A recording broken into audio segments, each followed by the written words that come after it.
and Weave college basketball show hosted by sportsbookreview.com. We are live again. It's Thursday. What a lovely day. Thursday, 9 a.m. Nice. Let's do it, guys. Yeah, 7 a.m. for deals. Jim. He's early. He's an early guy out in Las Vegas. Another great show for you guys as usual. Got the nice rundown here on the screen. Before we get started, please like and subscribe to the YouTube channel, SBR Sports Picks. Also go to sbrpicks.com/NCAAB for more college basketball content, as well as other sports. They know a lot of different sports, not just college basketball, but that's the premier sport happening right now. We're excited to talk about it today. Takeaways, fellas. Jim, going to you first. What'd you see on Wednesday? First, you got it, Chat Mob. You won. Great job with Drake. I really liked that spot from Northern Iowa. They just couldn't hang on late.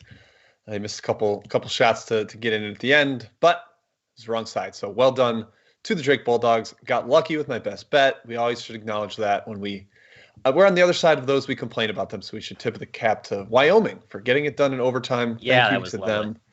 Really, really fantastic. And then last thing, guys, the best game of the night was in Boise. What a back and forth game of haymakers between Utah State and the Broncos. Nimi Keita had a monster game, career high 32. But Boise just has too many shot makers, too many playmakers. Got him down the stretch.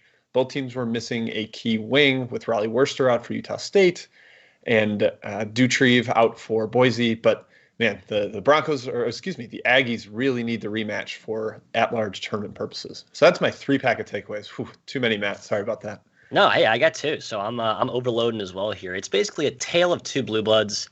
We saw Duke last night, guys, put it on Wake Forest, and I continue to believe staunchly that the Ewing theory is in full effect here without Jalen Johnson. Just the play that they're getting from Mark Williams up front, the guard are starting to figure it out. I think Duke is going to play closer to the typical Duke level that we've seen in years past. Kentucky, on the other hand, continues to find new ways to blow leads. You look at their last 7 games.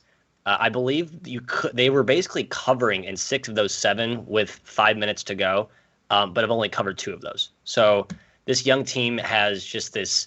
They have the monkey on their back, where if they get up and they feel a 5-6-0 run come at them, they kind of start to curl up in the fetal position and things start to go awry. So I don't know. It's tough to rate this Kentucky team, but they're on my no bet list because there's just the pattern. Ky is at this point. The trend's too substantial to look away from.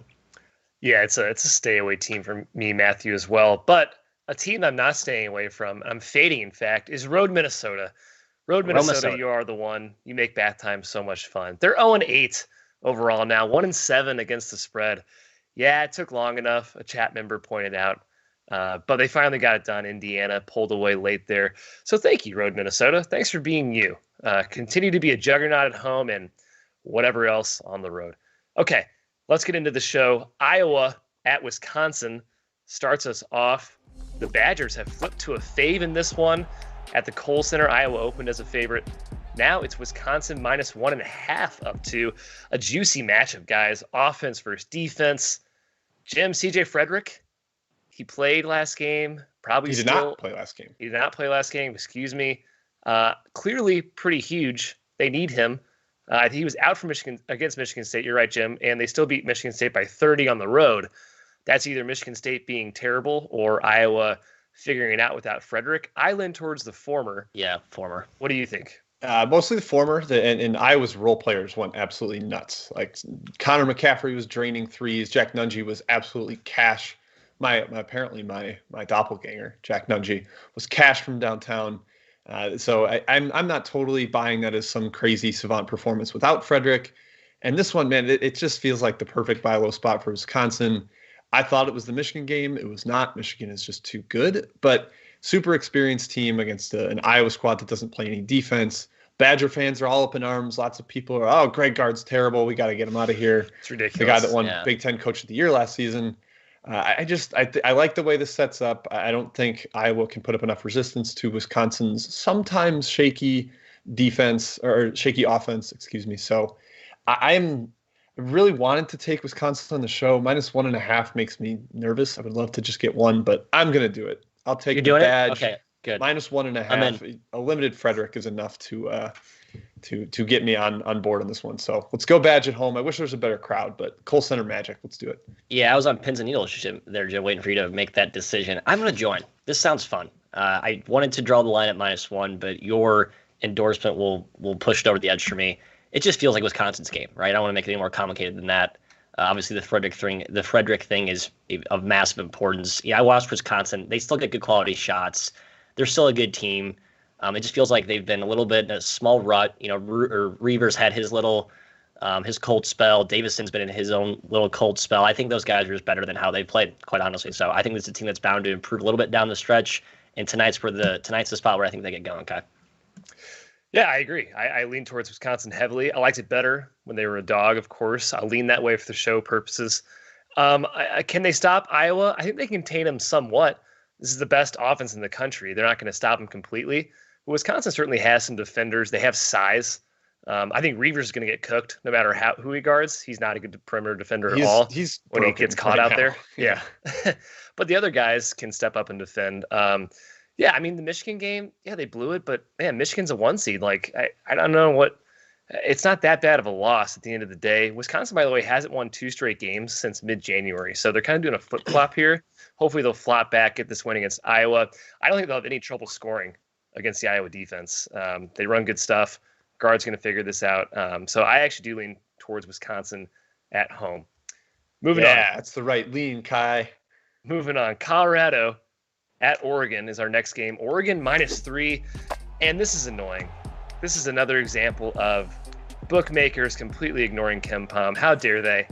Because KenPom has Colorado a favorite at Oregon. And guys, we were excited when we saw that because we were ready to pounce on the Ducks. And sure enough, the spread's -3, which is the correct line, in my opinion. Matt, I hoped the cat wasn't out of the bag yet on Oregon because we had this team top 15 in the preseason, and I still think they can get there, but apparently it is. Who do you like in this one, Colorado or Oregon at home? Hey, let's tip our caps to the odds makers. Free thinkers understand that Oregon is certainly a team that's undervalued by most of the analytic metrics. Colorado, a team that I think we respect, but I don't know, top 15? I can't quite get there.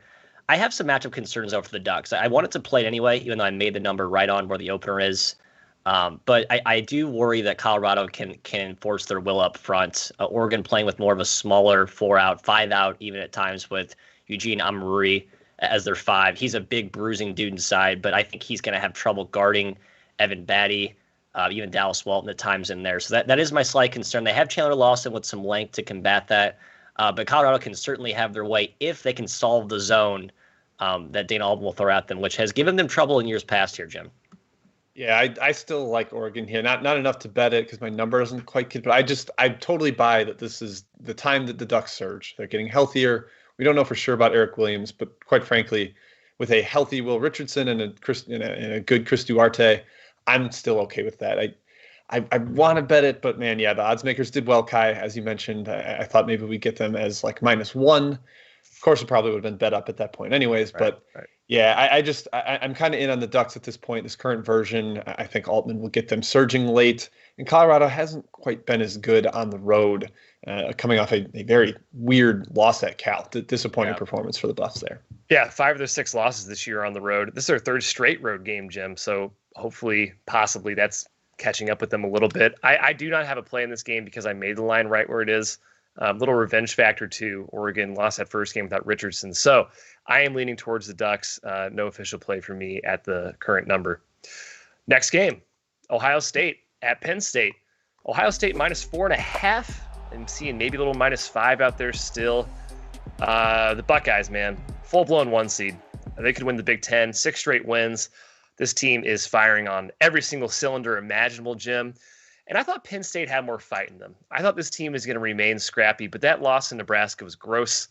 Yeah. Maybe they're starting to pack it in. I don't know. Game 1 of this series was close, Jim. I'm not sure this one stays close. There was something weird about that Nebraska game. It was like 54-49 with 12 minutes left, and it ended 62-61. Both teams just kind of couldn't figure anything out down the stretch.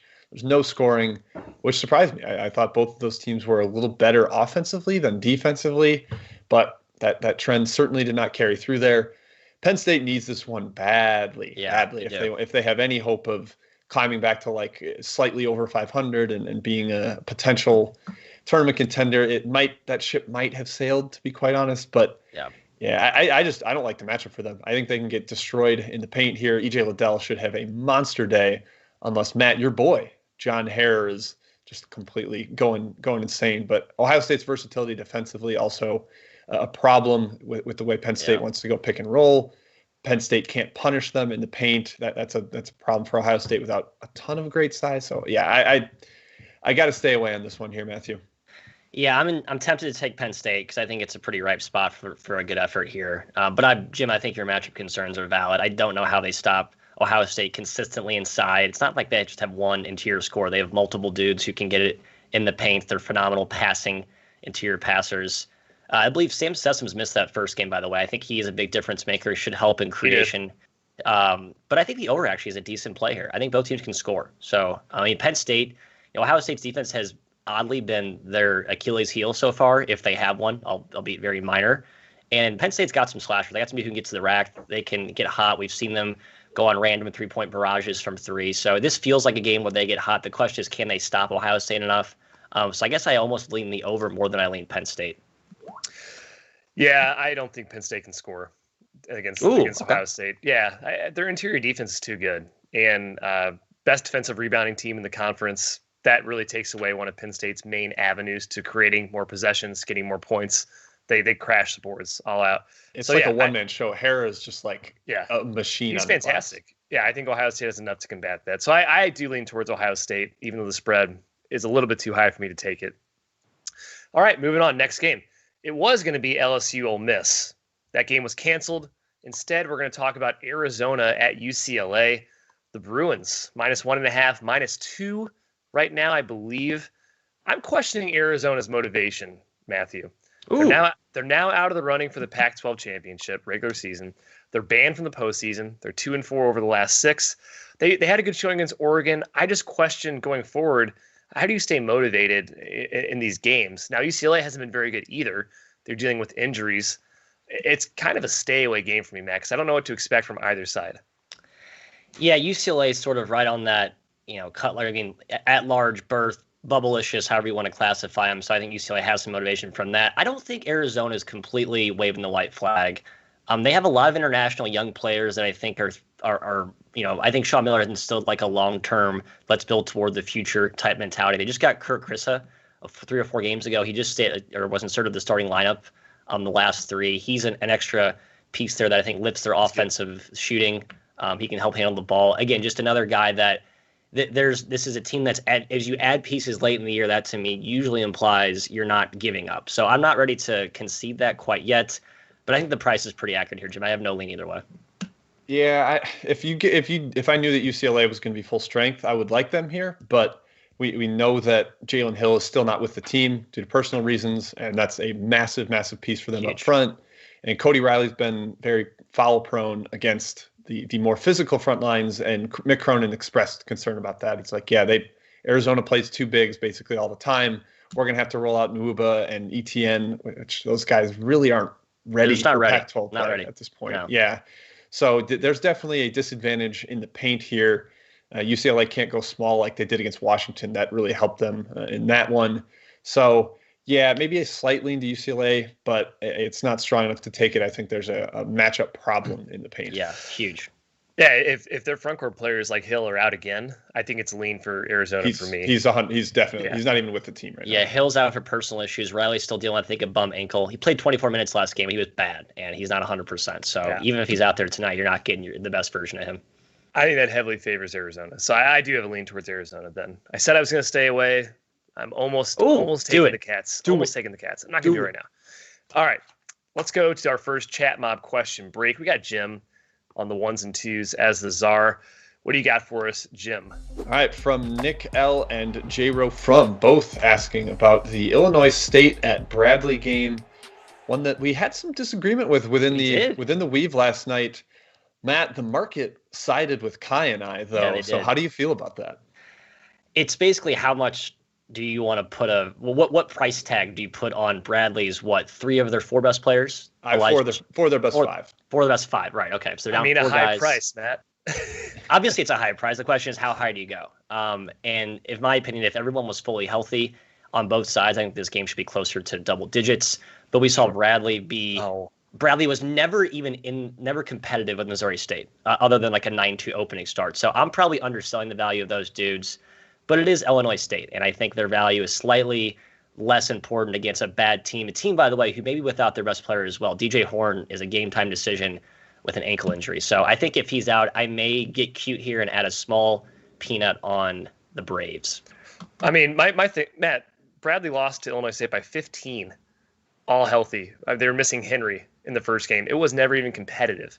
So missing 4 guys now, even if Illinois State's missing their best player, I'm not saying it's one game. I'm not saying Illinois State is a lock. I'm saying that I would never take Bradley down 4 guys. Yeah, you just don't know what you're going to get with that team. It's a complete mystery show. I lean towards Illinois State, but not at the current number it's been bet on. I would have loved to get 3 or even 2.5, but can't really take it now. Bradley's such a mystery box at this point. Yeah. All right. The other another really big game that was just a late cut from our outline. Mark Penzek asked about Vermont at UMBC. Multiple others asked about this as well. Big old showdown in the America East. These two have clinched the top 2 seeds in this conference, which matters. Some of the motivation maybe not huge, but Ky, I know you have a lean here. I'll start with you. Well, I just looked at the freaking spread. Are you kidding me? Like, this thing got out of control. I was liking Vermont -1, -2. It's up to 4, 3.5, 4 now. Oh, wow. Is it really? That's high, man. That's way too high. There's not that big of a difference. I think Vermont's the better team, clearly. But, man, UMBC at home, they play well against Vermont every single year. At 4 or 3.5, I have to lean towards the other way now, towards the Retrievers. Yeah, I may have to step in on UMBC here. UMBC's been out, I think, close to 2 weeks off now, non-COVID related. So I think that's a big rest and preparation edge for the Retrievers, who will be giddy for this game. All right, next question. John Doe threw a 4-pack at us. We'll fly through these quick. First, he's got one that I know you guys at least have some sort of take on. Presbyterian and USC Upstate. I'll start with you, Ky. Well, Jim, I don't like my take, but I am leaning towards USC Upstate +2, +2.5. Presbyterian's really done nothing wrong lately. The Blue Hose have been way more competitive than I've given them credit for. Credit coaching, because I don't think the talent's really there for this team. And USC Upstate certainly more disappointing, I think, than I was expecting this season. The program's not good, but they were supposed to be a little more talented this year. Maybe fight for an upper half finish in the Big South. But yeah, I am leaning towards Upstate against my better judgment, Matt. If Upstate just guards Rayshawn Harrison, the freshman phenom for the Blue Hose that's been on fire lately, I think they're going to win pretty handily. They just could not guard him, and they got plenty of layups against Presbyterian's crappy press. So I think that flips in leg 2 here. I'm with Kyle on the Spartans. Yeah, I'm a lean towards Presbyterian, but number liked USC Upstate, so stay away from me. Staying in the Big South, though, quick. Longwood at Charleston Southern.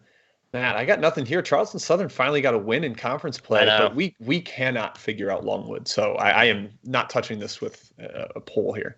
We thought they were good. They weren't. And then they were good. And we've just been basically trying to catch the tail wagging back and forth all season. This team has some, I think, decent talent, air quotes there. But, Chuck South, how do you handicap that, right? First one of the year, do they come out like now complacent and is it an exhale, let down, or is it that's a launching pad to maybe a good run of games of confidence? Because I was kind of thinking they were one of a wave white flag team, but maybe not.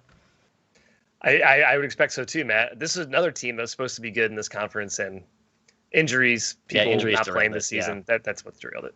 Yeah, they've been in rough shape. All right, let's get 2 from the OVC here. Last 2 from John Doe's 4-pack. Eastern Kentucky at UT Martin. We've mentioned how Eastern Kentucky just blows out the bad teams in this conference, and UT Martin doesn't play any defense. Market bet this up a little bit. I kind of wanted to take Eastern Kentucky, but I couldn't because of that line movement. I still think they probably roll here. I had a number lean to Martin, and I was like, no, I'm not doing that, because you're right, Jim. Eastern Kentucky, their MO is blowing out bad teams, so I would lean towards their way. Martin has slowed down the pace the last few weeks. I think that does play well in their favor. But again, no appetite to bet these bottom tier OVC teams right now, especially Martin. Yep. Well, Matt, you might be betting one in this game. I say that I'm such a hypocrite. God. Eastern Illinois at Murray State. That is the other question that he asked about. A super shorthanded Eastern Illinois that's getting somewhat healthier, but Matt, no Joe Wallace yet. Does that make you nervous? It does, but I do think their first point is the key one, getting healthier, right? They're pretty much close to full strength now, sans Wallace, and I think they're down one more starter. I just think this line is insane. I mean, that Murray State lost outright to Eastern Illinois. There was a game they blew late, so you could argue there's some revenge for Murray State here, but I don't know. We've talked about how laying big numbers late in the season with these, it's harder to continue to beat teams to a pulp. I don't think EIU's in that dregs of OVC anymore now that they have more guys on deck, so I do like the Panthers here. I can't quite get there myself. Wallace is so important, and then George Dixon, the one guy that's out, matters. I think they're going to get they could get demolished in the paint here. No Madani Diarra, he's the 6'10" big man. Without him, Damon Robinson could have a huge game. KJ Williams potentially a huge game. I'm scared for you, Matt. Thank you. Well, I'll need it. That's for sure. All right, let's do one more, and then we will head back to the outline. Another OVC one from Ken Ray. Jacksonville State at Belmont. Matt, right back to you, buddy. Took Jack State small. I just think it's a big number. Jack State was right with Belmont at home. Belmont had a late lead to pull away. Man, Belmont just continues to trounce teams. The question is, I think they're due for a slight letdown, where I think this game plays a lot closer in double digits against Jack State, who's emerged as arguably the second best team in this conference. No, I wouldn't say that. Sorry. I'd say they're still like fourth or fifth. But my number, I kind of made a spot on actually, because I'm giving Belmont just a ton of credit here. So I'm staying away on this game, Matt. Yeah, Belmont's just blowing everybody out.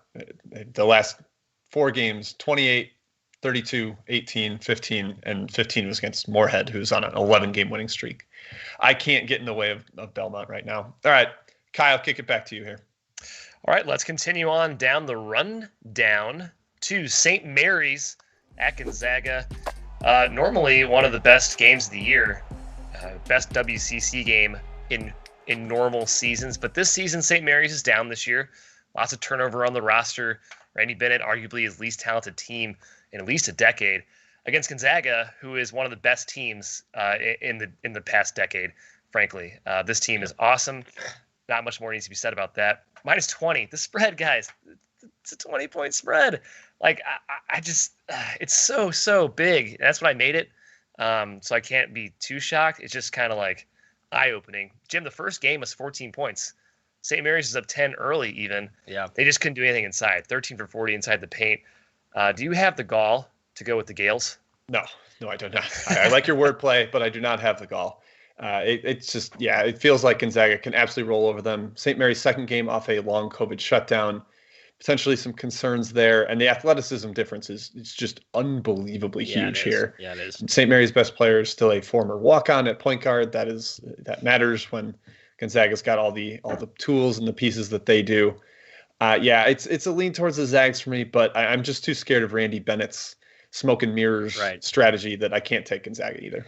And the Gales did get Alex Dukas back last game against Pepperdine. A shock to me is Pepperdine back. Luckily, the Waves still hung on there. But got to think second game back, he plays close to his normal workload. He didn't even play in the first matchup against the Zags when they hung around. Whole matter, but I mean, I think the prevailing point is the one you guys both made. I'm just not touching any team that's playing against Gonzaga. And I'd argue that the San Francisco, BYU, St. Mary's, the teams at the upper end of the WCC echelon brings out the best in Gonzaga. Like they they don't have much to prove throughout this 2-month dark period. So when they play those teams who are kind of not near them, but closer to them, they want to beat them to a pulp. So I would not bet against Gonzaga tonight.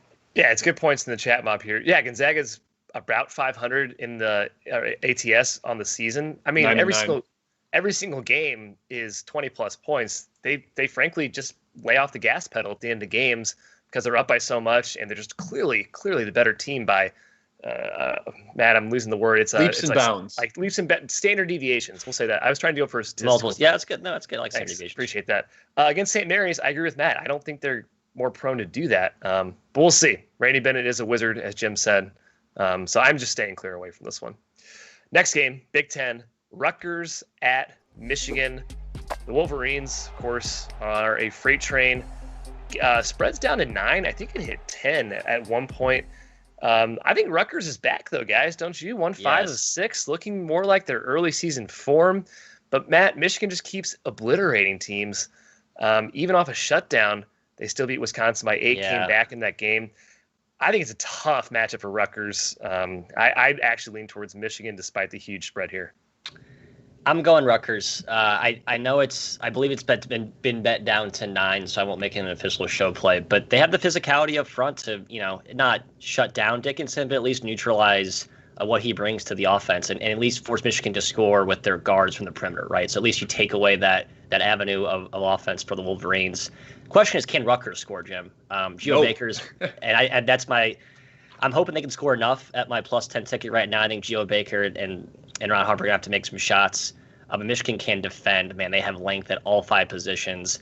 And Rutgers has struggled to score against bottom-tier defensive Big Ten teams. It may not go well tonight against a team with the length and size that Michigan has.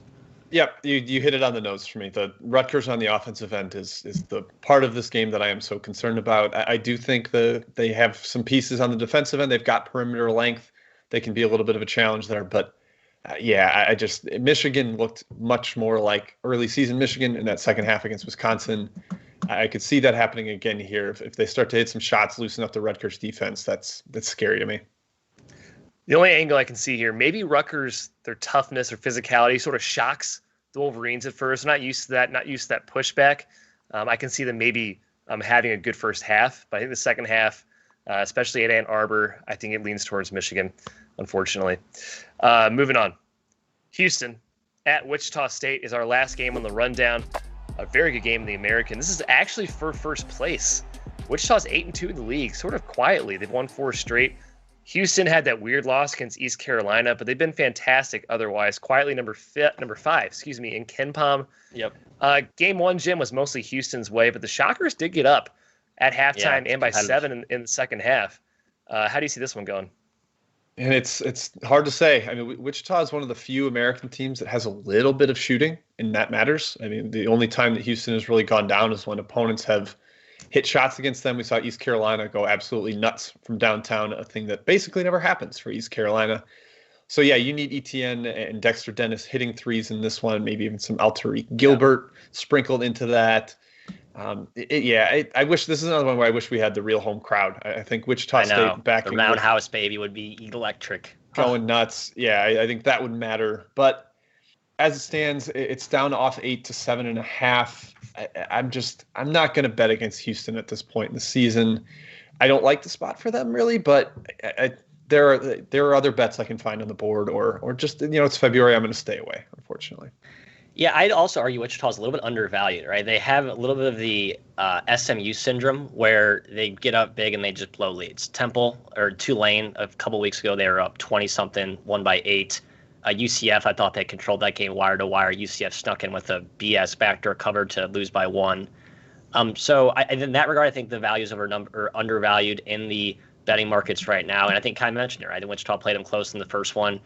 For first place on the line, I think you get a really good, strong home effort from the Shockers. It's just tough to get real excited about it because that home court juice won't be behind you, but still strong. I think a slight lean here. Yeah, it's just a tough matchup for Wichita on the inside. You saw them go 12 for 33 in the first game inside the paint, or inside the arc, rather, against Houston. I'm scared about that. I think the spread's a little too high, though. I honestly do. I lean towards Wichita. I think their scoring is going to be tough, but maybe the whistle is more friendly at Cook Arena, and they can get to the line here against a Houston team that likes to foul, especially according to their coach, Kelvin Sampson. All right, let's go to best bets. Got some secret best bets we haven't talked about, I don't think, any of them quite yet here. Jim, let's go to you first for your best bet.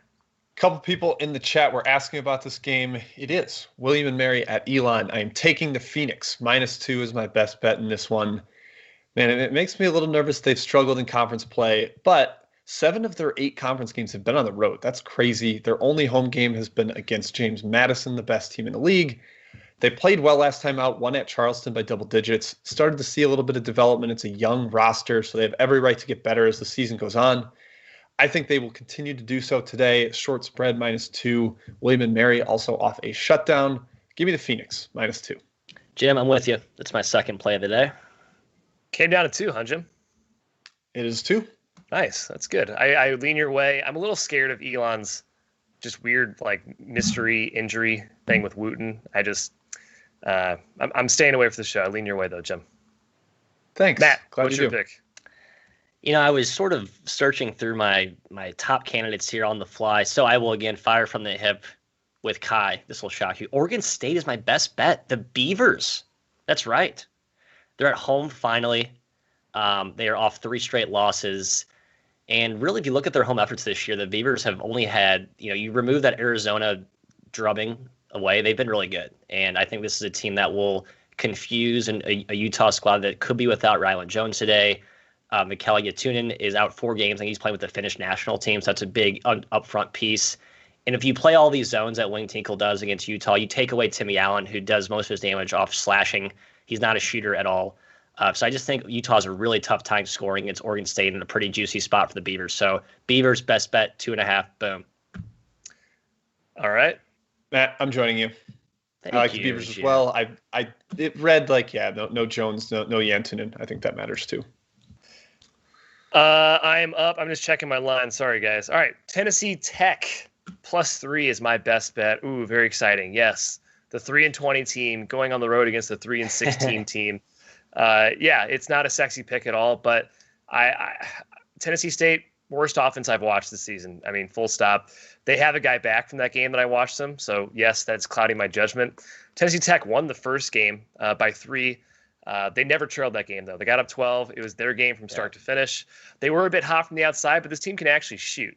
They turned the ball over. They had 20 turnovers. That's going to happen again. But their size advantage, their shooting negated that. On the other end, Tennessee State just can't score. Literally one of the worst offenses in the country. I think bottom 5. These schools are pretty close, about 100 miles apart. Not much home here, in my opinion. So with +3, I'm taking Tennessee Tech. Attaboy, McKeon. Love it. I like that. Just one note. Tennessee State is healthier now. I don't think they're as awful as we talked about a couple weeks ago, but they are still very bad. I lean both of your directions. Yeah, Matt said Tennessee Tech was categorically better than Tennessee State. So they're now not categorically better. They're backing just better. off his They're take. just better now. Backpedal, Matt. Backpedal. All right. Should we go to Let's Chat do Mob Chat here? Mob. Yes, round 2 Chat Mob. All right. Josh CT wants to know about Wazoo hosting Cal. Matt, you've been our Wazoo guy all season long. Are you backing them tonight? Is my guy Bonton playing, Jim? That's the whole handicap. If he's in, yes. If he's out, stay away. Or honestly, even go Cal. They turn the ball over a million times without him. They have no true playmakers, shot creators without him. So he's the key guy. You got to know if he's in if you're going to back the Wazoo. I agree. Light the lamp. Wondering about a West Coast showdown. BYU at Pacific. And Pacific really was not kind to us on Saturday, blowing a 14. What the hell was that? Against Loyola Marymount late down the stretch. That was a bummer. They're a solid competitive dog under Stoudemire. Like we said on here before, they are a solid defensive team that tries hard. That matters. That actually matters. But BYU could completely demolish them in the paint. I'm concerned about that, Matt. Yeah, it took him to double OT in Provo in the first matchup, so I think that does matter. But coming back here to Stockton, BYU's had, I think, over a week off, so they're probably going to come in hungry, motivated. You got to think Pacific might be a little bit deflated after those 2 gut-wrenching losses. Yeah. I don't know, guys. I don't have a big take in this game. I'm leaning towards the home team, Pacific. All right. Regis Austin and multiple others asking about Winthrop at High Point.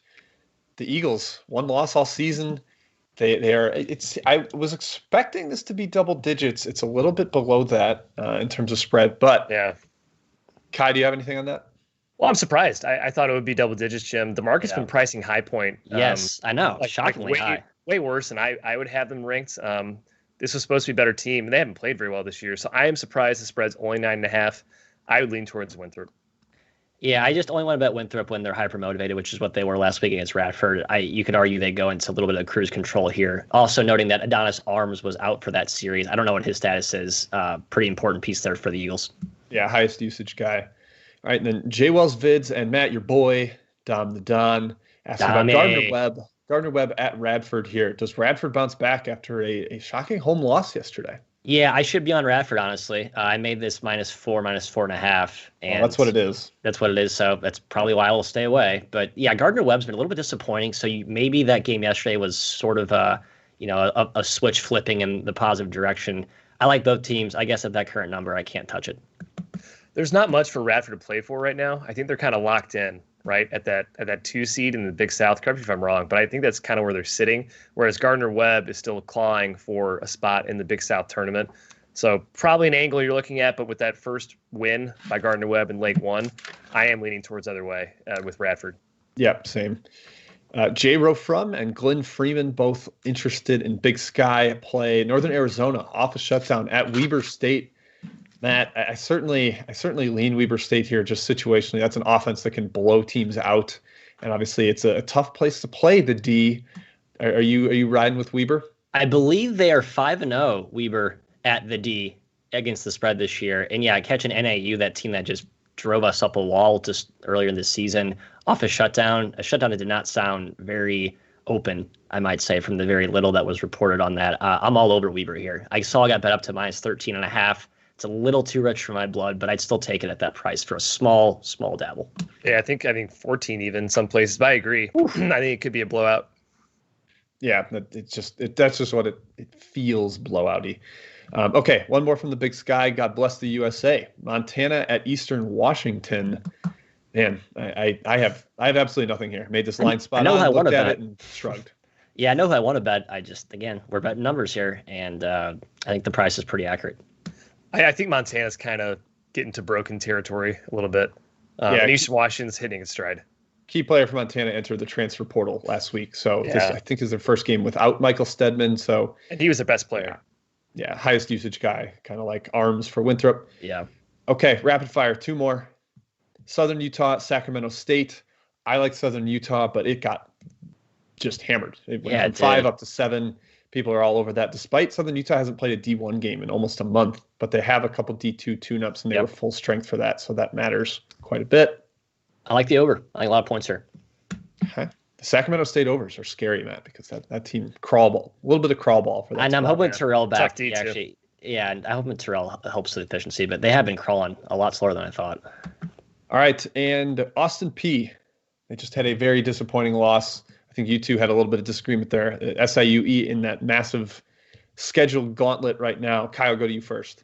Yeah, I'm still kind of auto-fading Edwardsville in this stretch. This is, I think, now their 14th game in 28 days.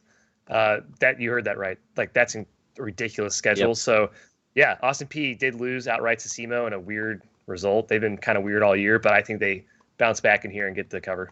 Did get 2 days off, though, coming to this one. So I think for them that feels like 2 weeks, given what they're in the midst of. I think that helps. And also, Jordan Adams likely out for Austin Peay, although he's been struggling, so I'm not even sure he means that much at this point. So I do lean SIUE at the current number. I thought the first game played a lot closer, just Peay was on fire. And they were without Sid Wilson, who's back.